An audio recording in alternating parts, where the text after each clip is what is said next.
Welcome to Survival Mode Disrupted, the podcast for those who are done performing, done people pleasing, and done living life on autopilot. I'm your host, Leticia, the Survival Mode Disruptor, and this is where we create disruptive, unapologetic transformations for those who are ready to exit survival mode and reclaim their power. Every episode is your permission slip to burn the rule book, break the cycle, and finally build a life that feels like yours. So let's disrupt everything that's holding you back and start living life on your own terms. Hello, this is your trigger warning. This podcast is raw. It is real and it doesn't sugarcoat what it means to survive trauma, abuse, mental health battles, or even the aftermath of living in survival mode for too damn long. What you hear on Survival Mode Disrupted includes unfiltered stories, graphic details, and a vulnerable truth that may trigger some of the audience. Please prioritize your emotional safety. If something feels too heavy, pause, breathe, come back when you're ready, or not at all. Your healing is yours to honor. These episodes are based on lived experience, not therapy sessions or clinical advice. Listening does not replace mental health treatment or constitute a coach client relationship. If you're in crisis, please seek immediate help from a licensed professional or contact your local emergency services. This space is built with care, but it's also built for truth and built for disruption. Take what you need, leave the rest, and most of all, trust yourself. If this podcast speaks to your soul, you don't have to do this work alone. Feel free to join our free Facebook community for high achieving women ready to break cycles and heal out loud. Join us at Disrupting Survival Mode on Facebook, or grab the book that started this movement, Exiting Survival Mode, a raw step by step guide to help you identify, release, and rebuild from the survival patterns that have been keeping you stuck. Hello, and welcome back to another episode of Survival Mode Disrupted. I am your host, Leticia, the Survival Mode Disruptor, and today we have Craig Harry with us all the way from Australia. So, Craig, why don't you introduce yourself? Hi, thanks for having me tonight. My name is Craig Harry, and I am a hypnotherapist that specializes not only in current clinical healing, but also in past life regressions and healing through that avenue as well. And also being a paranormal researcher as well. So, Oh, jack of all trades. jack of all trades. This is going to be an interesting conversation. So, tell us a story to and through survival mode. Well, Okay, let's start with how do you describe survival mode? yes. It's on several different levels, but basically three different levels. You've got your physical survival level as an animal, as a human being. Then you've got your mental survival level and how you process that and think through that. And then you've got your spiritual level, which is a much deeper understanding and a deeper encompassing of the three. But we are those three different levels within us. So there is different areas of healing, and one helps the other, and all three, when all three are balanced, of course, we can definitely heal a lot faster that way. It's no good healing the body if you don't heal the mind, and it's no good healing the mind if you have a broken soul. So to get all three healing is a good thing if you Mhm. can. Holistic healing is definitely the way to go. So let's Yeah. start with the story. Okay. I'll start with myself very quickly. I was a man of science, and laboratory technician, and basically science could explain everything that I was seeing in the world. And it wasn't until I lost a family member that I started to question what else is there to life. That was pretty traumatic, and you just have to breathe and take one step at a time and just kind of survive the moment and go through that numbness and then start to piece things together. And my curiosity is always working. So I wanted to know, was there anything more to life? Are the stories correct, or is there more to it? So I just started reading books, different books, and at the same time, I did have confirmation that my family members survived the physical life, and they sent us some amazing physical messages in our house. So that really got me thinking, okay, I should explore this. I should look into this further with a scientific mind. If I can't prove it to me, I can't prove it to anyone else. So I wanted to see if I could answer my own questions. So yeah, I just started exploring all of it, and as I explored, I learnt more, and as I learnt more, I found that I had a calling in this area to help people. And once I realised that it all worked as far as past life regressions and getting in contact that way, I thought, what a wonderful way of healing this is. So, yeah, I pursued it, and 25 years later, here I am, hundreds of clients later. But it is amazing because when we're dealing with normal life's traumas and normal, what I call normal physical traumas in life, sometimes as our mental academy and institutions know, they can't always fix everything. And there was a book by Dr. Brian Weiss, a professor of psychiatry, called Many Lives, Many Masters. And he realized that past life regression was helping a client of his that wouldn't respond to pharmaceutical drugs or any other psychoanalysis. And he, first time, he stumbled into it by accident, and he was just like, well, I have to pursue this because it seemed to have a benefit for my patient. And he stepped into a bigger world of helping and healing and therapy. And again, as I read more, I learnt more. And when you learn more, you can do more. So from there, the first year, I just experimented with my own friends. They were my willing guinea pigs to have past life regressions. And I was amazed that it could work. And basically, I was told very early that it's not here for entertainment. It's guided, it has a purpose, and it's about learning and healing. So I don't choose the past lives. I don't select what they're going to see. That's up to our teachers, what we call our soul guides.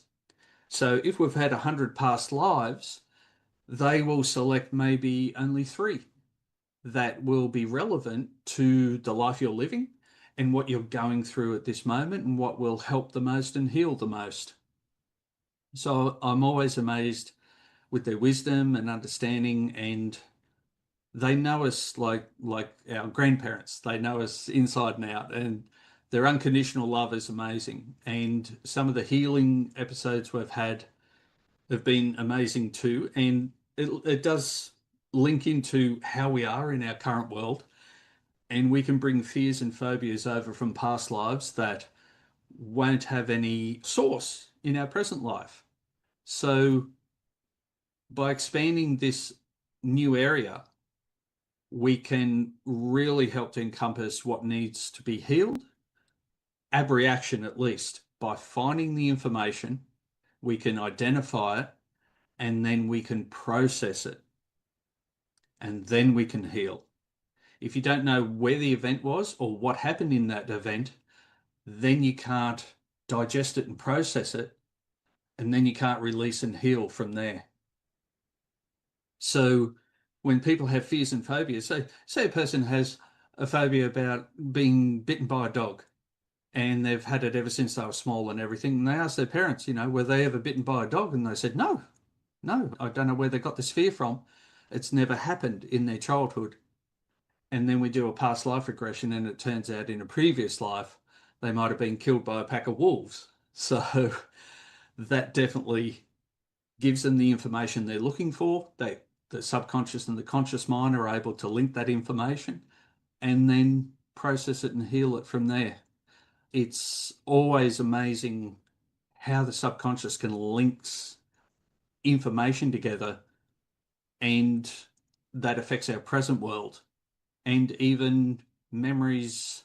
I've definitely had clients that have had childhood memories or teenage memories that have been traumatizing, and they've done the amnesia band-aid. They've selected to forget that traumatic event, and they'll put this band-aid of amnesia over it, and they don't even remember that episode happened as an adult. But the energy comes through, the fear and the phobia comes through of that traumatic event, but their conscious mind can't process it. It can't place it in a basket. It can't digest it. So it's just lingering there all the time. And when we do a past life regression, I tend to ask the client to search their current memories and their past memories, because it could be in their present life the source of this trauma, and it could be in a past life the source of the trauma. So I just facilitate an environment where their mind can find their own information, and I'm more of a guide and healer and teacher to help their own process from there. So there we go. There we go. What I found interesting is there's 5 steps that you use or is results from that examination, that past life examination, that Yes. identify, digest, process, release, and heal. Yes. And I think that's very key. When I talk about survival mode and accident survival mode, I say that it happens in 3 phases. The first Yeah. phase is self-awareness. And Yes. that to me is aligned with that identify step Mm. for Mm. you.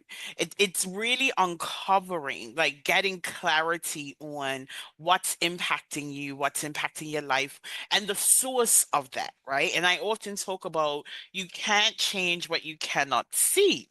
Yes. So can we go into the steps a bit more? I mean, they are Mm. quite clear by the labels that you you have assigned them, but can you go into a bit more detail what is going on underline under the surface uh, during these 5 steps? For sure. I can take a current life problem with a client. She was saying that she did not like men touching her. She didn't feel at ease with men around her, even though she'd been married for something like 15 years, with her own husband even. And she thought it was just her. So there was the problem. There's the fear or phobia or the trauma. But she couldn't tell you when it happened or what happened or why she felt that way. So for her, she's lost. She can't identify anything to start with. Where is the wound? I can't tell you. So that's why we tried regression hypnosis. And it turns out that when she was about 14 or 15, she had a basically first date with another boy from high school, and it was a date rape. And she was so shocked by it and so traumatized by it that she convinced herself it didn't happen. And that was the amnesia band-aid. So that was her way of coping with it. And her mind went along with it. And within 24, 48 hours, she had buried it away and was pretending life was okay again. And you can pretend for so long, but the symptoms leak through. And the symptoms are fear and phobia of men. And so once we identified where it was and that it was her, it did happen. And she's having that ab reaction of, oh, that's real. I know that person. Yes, that I do remember parts up to that. But then she gains the whole story. Then she gains the full information. And of course, then she starts having the 5 steps of grief straight away because she hasn't grieved yet for that traumatic event. So that's the healing as well. To look at it, understand what's happened, understand she's survived it, she's here in the now, and to mainly release those negative energies, all the energies, because without doing that, it's still as fresh as it just happened 5 minutes ago. That's the amazing thing with memories. There is no clock to say it's been 20 years. That should be way in the past. Your mind keeps it as if it just happened 10 seconds ago. There is no time limit with a memory. So we go through the healing process of looking at it in a nice, controlled, relaxed environment, understanding what happened, and definitely then she has something to anchor with, she has something to process, she has something to grieve over then and go through the 5 steps of grief. And then the healing, definitely from there. It doesn't, never will we 100% heal any of our traumas. But if we can live with them, if we can turn down the volume enough that we can live with them and that they're not interfering with the quality of our life, then that's the main thing. And then we work on it for the rest of our life. We work on minimizing it even more from there.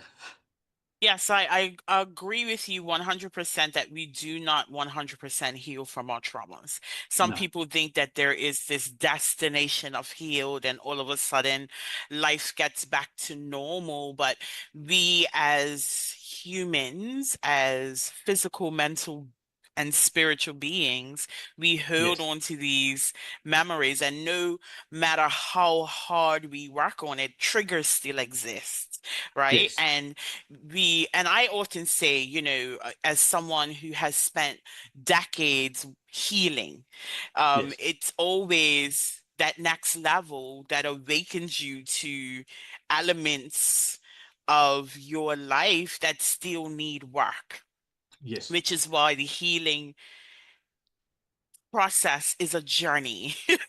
Yes. And definitely talking with someone else, and especially someone else that's been through similar things that you've been through, not exactly, but can kind of relate, can kind of understand. And that's why therapy groups are great as well, to understand you're not alone. Other people have been through that. They might have different skills in helping them to cope with it and heal through it as well. So, by everyone sharing their own stories, and you might find yourself that, oh, wow, I've got something to contribute to this group because I found this really helped me and I didn't know other people are still struggling with that. hmm I always say that sharing our stories builds community. There Yeah. is a therapeutic value in sharing our stories as well, because every Yes. time we share, we heal a little bit more. Yes. There's this level of acceptance when we can tell our story over. And again, when I Yes. talk about acceptance, it's not agreement. It Yes. is understanding that this element, this event, this scenario Yes. happen, and it's Yes. nothing we can do to change it, but we have to now live with the Yes. residual impacts of that. So one of the things that you also mentioned is the grief. There's 5 stages of grief, and I don't Yes. think a lot of people recognize that a huge part of our healing is that grief element. A lot of Yes. people align grief with death.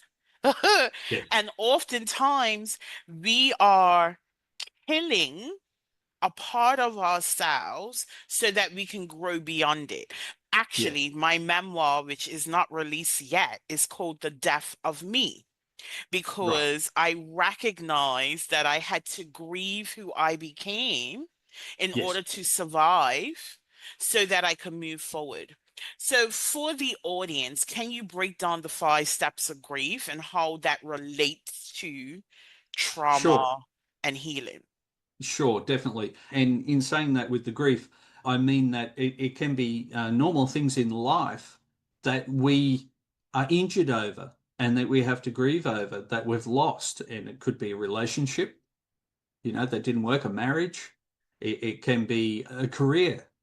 It can be a physical injury.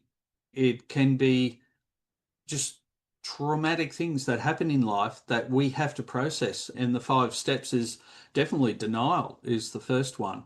It didn't happen. Well, that didn't happen. And that's the shock value. Imagine, if you will, like soldiers and a landmine. When a landmine goes off, there's a shock of explosion and there's dirt and dust everywhere, and you're dazed. You're dazed, you don't know what's happening and you can't see around you, you can't hear. People do have that first denial of that didn't happen. No, what? I don't even understand what happened. So that can be the first stage of grief.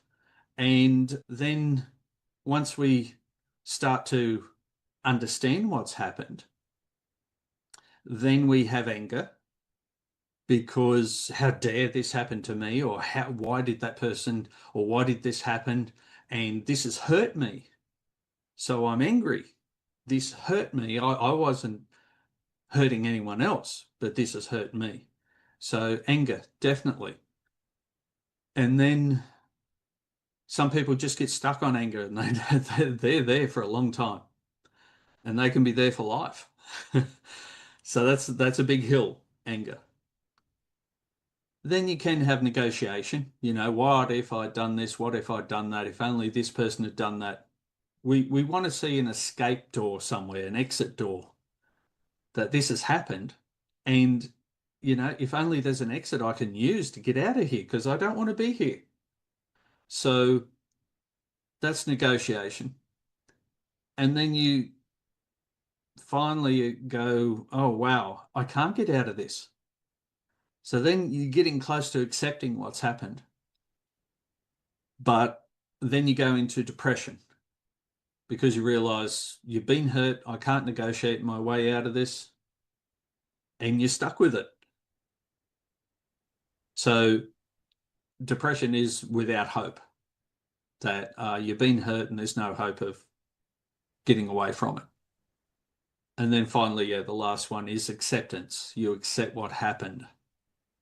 And that acceptance can be on so many different levels. It can be on so many different topics of what you're accepting, not just accepting it, but accepting a new life now that is, you can never go back to the old life you had. You're now on a new path, and how that affects people around you, how that affects yourself, how that affects you physically, mentally, spiritually. So yeah, there's all different paths in that acceptance as well. And grief is managed, it's not cured. Yes, just like trauma, just like Yeah, healing, yeah, grief is an ongoing process. And I believe you can cycle back to these stages if you don't yes, have, a healing plan in place. And as you yes, mentioned, that anger, the anger, yes, it is a piece in healing that a lot of people avoid, right? I yes, mean, yes, I don't want to anchor into my anger. I don't want to address it even. So I kind of yes, stuff it, and then it rears its ugly head in the very oddest moments. But yes, when I also talk about accident survival mode, I talk about the reprogramming that has to happen, right? yes, And I think that is addressing the anger piece, right? Being able to unpack the emotions that we have. And yes, as you and I both know, anger tends to be the core emotion expressed across humanity. But Yes. behind that anger is usually hurt and Yes. pain, and Yes. which is why it's important for us in our healing process to challenge the narratives that we hold and Yes. challenge the emotions that we carry, because Yes. oftentimes we think we're angry. But what's really happening is we are filled with so much pain that we Yes. don't want to process the pain. The anger seems easier. Yes. Well, as angry Homo sapiens, that's one of our first emotions, definitely. And anger only comes from hurt. Mhm. I can't think of any other example of anger without it hurts you some way to get you that angry about something. And yeah, I found out through my own process. I had one of the flus years ago, and it was such a long illness that it must have changed some chemistry within me. But I found that I couldn't get happy about anything. I was flat. I was numb. There were no colors. And that's not like me. And I'm just like, where did my rainbow go? I couldn't find colors in anything anymore. And I was quite surprised how numb I was emotionally. I could do everything else, but emotionally I was flat. I didn't care about things. I didn't care about causes. I didn't care about my passions. And I'm going, that's not like me. This is weird. This is totally weird. And I found the very first flavor I could find was anger. And as long as you can grab onto one of those colors and flavors, and I tell you what, anger is a wonderful healing tool because it's a tool. All of our emotions are tools. Anger's like a hammer. You can use it constructively and build things and break through barriers with it and really get to the cause and things like that. But you can also use a hammer as a weapon to hurt people as well. So it all depends how you use it.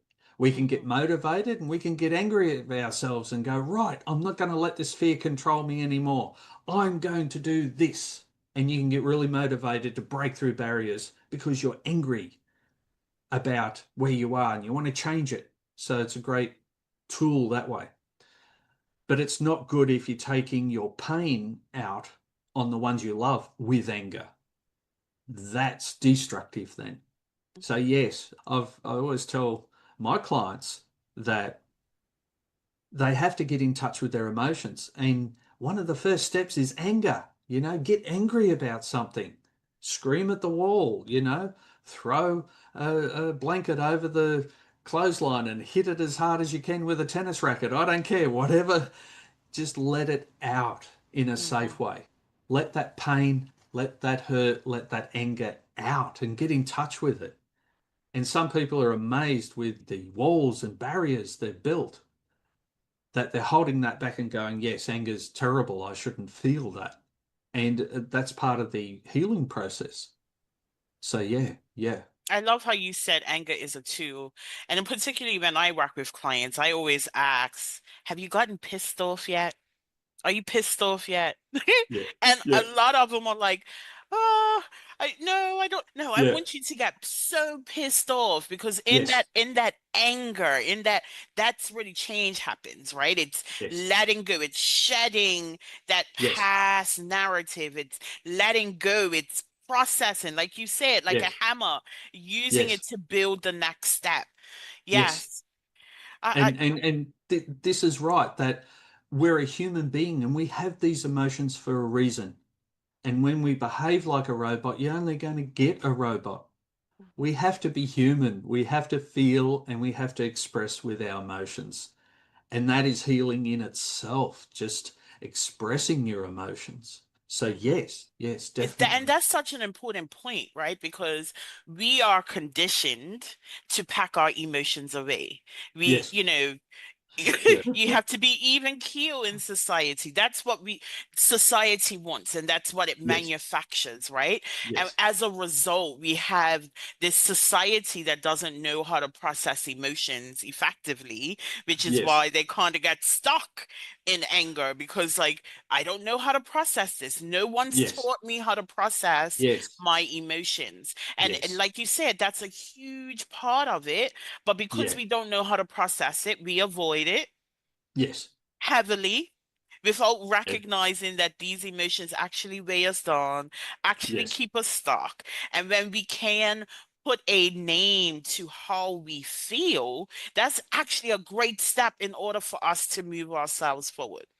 Yes, I had a client come to me and she was probably 19, 20, and she was your typical goth, black hair, white makeup, black lipstick, black fingernails, the whole thing. And she was curious about a past life and she, not that consciously she knew something was wrong, but I think subconsciously she wanted to know, why am I like this? But it felt very natural for her to be in that kind of repressed, depressed, black and white mode of no emotions.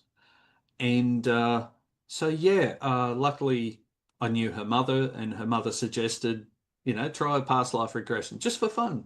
Hmm. So she tried it, and she connected back to the 1800s in England, that she was an orphan at an orphanage. And because she was a pretty teenage girl, in those days you could buy orphans. And she was bought by one of the establishments for the working girls of a night. So unfortunately, she was then, her life was prostitution in that business, and unfortunately, she contracted something like syphilis at the time, and that was a very bad disease that slowly destroys the whole body, and she died in that building with no friends, no family, and just feeling so much loss and so much sorrow. That's what happened to her. So in this life, because she was getting around that same age and same time of what happened in the past life, her subconscious mind is saying, oh, something happens around this time and it's not good. And then she was subconsciously connecting with those emotions and going, I don't feel happy. It's a lot of grief, a lot of sadness. And that's why she was dressing that way. She didn't want to express any happiness, only grief. And once she connected with that life and saw what happened to her, that connected her emotions. And when she came out of that session, for a good 20 minutes, all she did was cry. And we went through a box of tissues. She just had to let that grief out. She'd been holding on to that grief for nearly 200 years. So So, yeah, tell us a bit more about the process of past life regression. What does it sure. look like when you work with clients? What I mean, I've heard people talk about this before. I've never Yes. spoken to someone who does it. So, like, Okay. No break it worries. down No worries. for us. Sure. In a condensed version, basically through relaxing someone down to a relaxed state of mind by just through a hypnotherapist guiding a person with their voice and just guiding them down to a very relaxed state. I like to take about 1 hour to really relax someone gently down to a very deep relaxed state. You're still aware that you're sitting in the room, you're still aware of everything else, but it's like you're watching, it's like when you close your eyes, and if I said to you, imagine the last movie you really enjoyed, okay, with your eyes closed, you can see that movie in your mind, right? Or certain scenes of it. And it's the same thing with hypnosis. You're connecting to a movie, and sometimes you think it's your imagination, your daydreaming, which is similar. But in this particular event, we're going back to the source of whatever information they're after. And when it connects, it's like a daydream, it's like a movie. playing. So they're watching the movie and they're watching it like an outside person. And then the more they connect with that movie, the more they're in the movie then. And then they're actually doing and going through it. And they're feeling all the emotions as they go through that movie. And they've got this understanding. It doesn't matter what country it's in, doesn't matter what language is being spoken. It's being translated in their mind to modern day English or whatever country what your modern day language is. And you can understand the concepts, you can understand even who people are in that past movie. You can identify if you know them in your current life.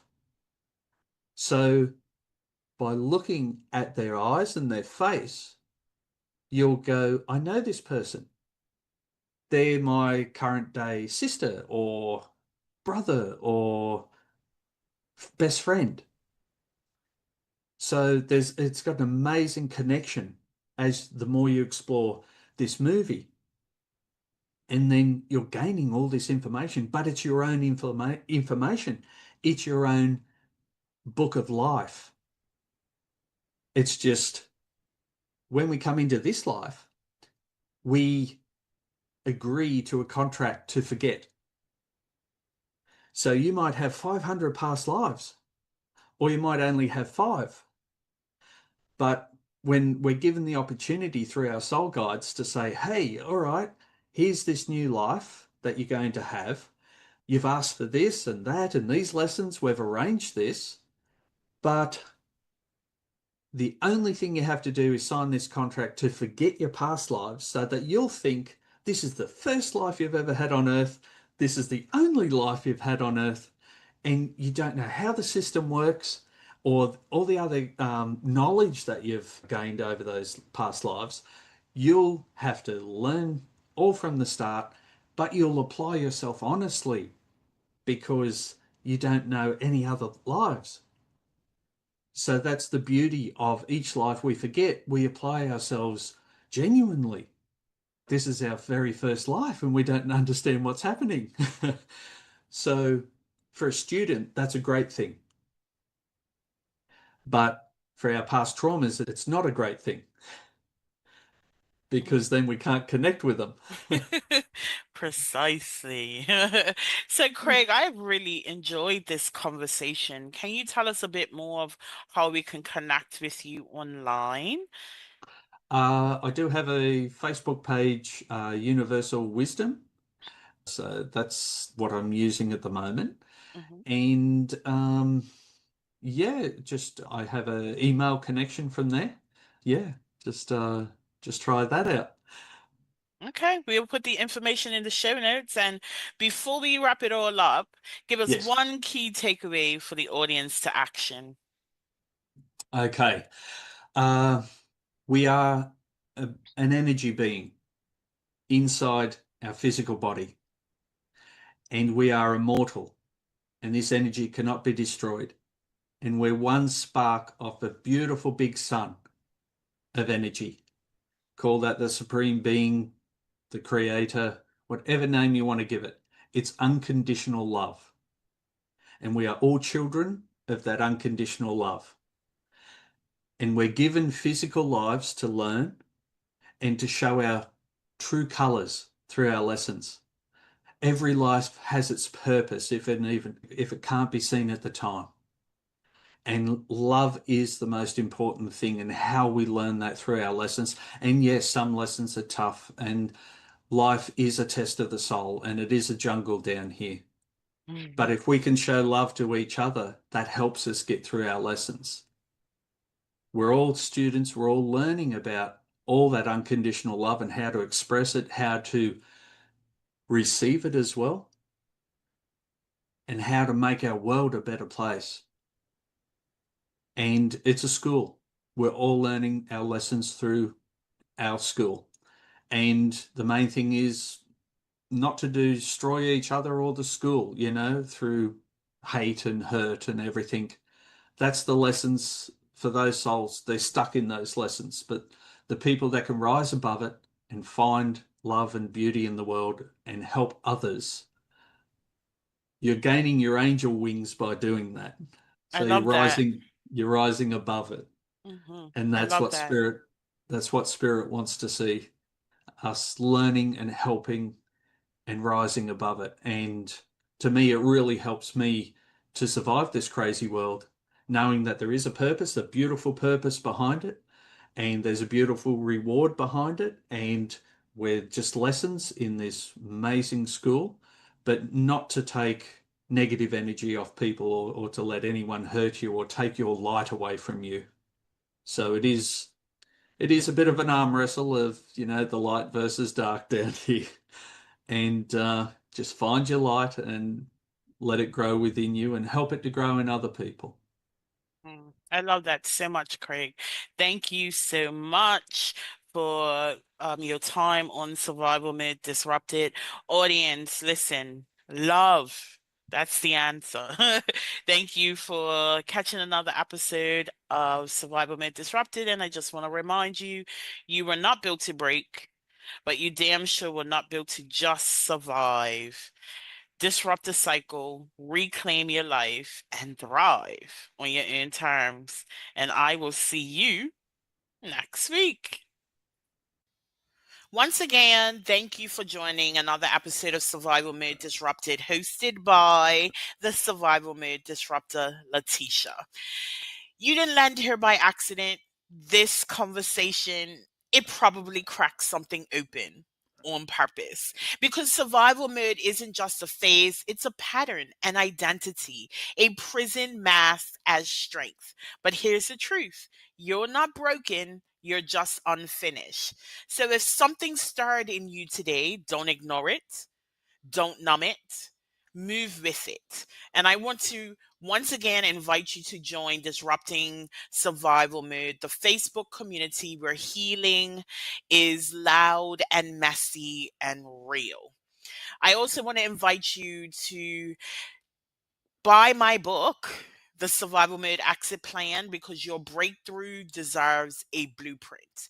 And if you felt seen today, be sure to share this episode with someone who needs to hear it. Like, subscribe, and drop a review. That's how we amplify the voices that need to be heard. And remember, this isn't about fixing yourself. This is about finding yourself again beneath the rubble. Until next time, choose ease, choose power, choose you. This is Survival Mode Disrupted. Let's keep shaking shit up.